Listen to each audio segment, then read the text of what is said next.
Hello everyone and welcome to the channel. Please do subscribe to Maths Mastan Solutions. I bring you the best tips and tricks. Don't forget to like and share this video. Hi my dear students, ఇంకో సమ్ని చూసుకుందాం. చూడండి, ఇక్కడే ఉంది integral of log ఎక్సా, integral of log x. నేను take t equal to ఏమనుకుంటున్నా, take t equal to log x అనుకుంటున్నా. ఏమనుకుంటున్నా, take t equal to log x. మనం ఏం చేద్దాం, differentiation with respect to x on both sides, x on both sides చేస్తే ఏమైంది, dt by dx, d by dx of log x. D by dx of log x ఎంత అని తెలుసు మనకి, 1/x అని తెలుసా. ఇటేముంది, డిటీ బై డిఎక్స్.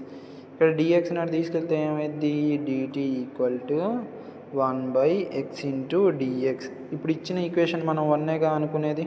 1 ఇంప్లైస్ నేనేమనుకున్నాం, integral of log x by x into dx. Log ఎక్స్ని మనం ఏమనుకున్నాం, లెక్కలో టీ అనుకున్నాం, ఏమనుకున్నాం టీ, కాబట్టి టీ రాస్తాను. ఇంకేముంది, డిఎక్స్ బై ఎక్సేగా. డిఎక్స్ బై ఎక్స్ ఎంతకి ఈక్వల్ నీకు, డిటీకి ఈక్వల్.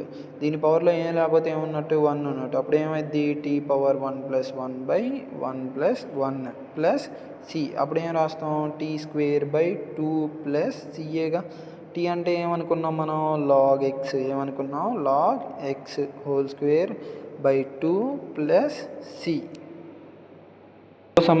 ఇంకో సమ్ని కూడా చూద్దాం. చూడండమ్మా, ఇక్కడ ఏముంది, sine x cos x whole స్క్వేరా. ఏం రాయొచ్చు, a plus b whole square రాయొచ్చా. ఏమైంది, a square plus b square plus 2ab. A అంటే ఎంత, సైన్ స్క్వేర్ ఎక్స్. బి అంటే ఎంత, కాజ్ స్క్వేర్ ఎక్స్. 2ab అంటే 2 సైన్ ఎక్స్ కాజ్ ఎక్స్. మొత్తానికి ఏముంది, డిఎక్సా. Integration of sine square cos square x value నీకు ఎంత అని తెలుసు, 1 అని తెలుసు. 2 సైన్ ఎక్స్ కాజ్ ఎక్స్ని ఏం రాయొచ్చు, సైన్ 2a అని రాయొచ్చా. ఏం రాయొచ్చు, sine 2a. Integral of 1 plus sine 2x into dx. దేనికి దానికి మల్టిప్లై చేసి రాస్తే integral of 1 into dx. Integral of sine 2x into dx. నీకు ఇంటిగ్రల్ ఆఫ్ 1 ఇంటూ డిఎక్స్ అంటే ఫార్ములా ఏంటి, x plus సిఏగా.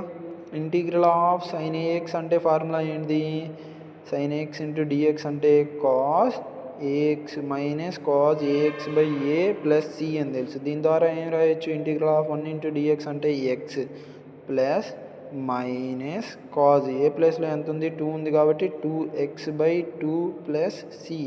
Plus into minus ఏమైంది, minus x minus cos 2x by 2 plus c. ఈ విధంగా మనం లెక్కలు చేయొచ్చు.